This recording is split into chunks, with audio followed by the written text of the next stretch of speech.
Hi guys, welcome to young vloggers channel. இன்றைக்கி நம்ம வாழைப்பூவை வச்சு ஒரு ஈஸியான ஈவினிங் ஸ்நாக்ஸ் தான் பார்க்க போகிறோம். வாங்க எப்படி செய்கிறதுன்னு பார்க்கலாம். அதுக்கு ஒரு பவுல் எடுத்துக்கோங்க.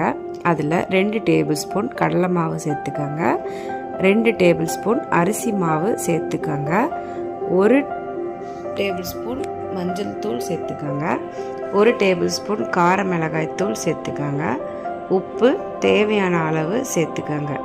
கழுவி வச்சுருந்த வாழைப்பூவை சேர்த்து அந்த வாழைப்பூ அந்த மாவோட நல்லா மிக்ஸ் ஆகுற அளவுக்கு இந்த மாதிரி கலந்து விட்டுக்கோங்க.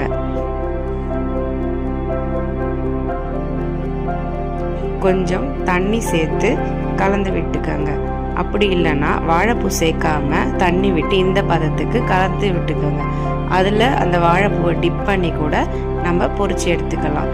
அதே மாதிரி எல்லா வாழைப்பூவையும் சேர்த்து நல்லா ப்ரௌன் ஆகிற வரையும் பொரிச்சு எடுத்துக்கோங்க. அவ்வளோதான், ஈஸியான நம்ம ஈவினிங் ஸ்நாக்ஸ் ரெடி. வாழைப்பூ பிடிக்கவே பிடிக்காதுன்னு சொன்ன குழந்தைங்க கூட இதை விரும்பி சாப்பிடுவாங்க.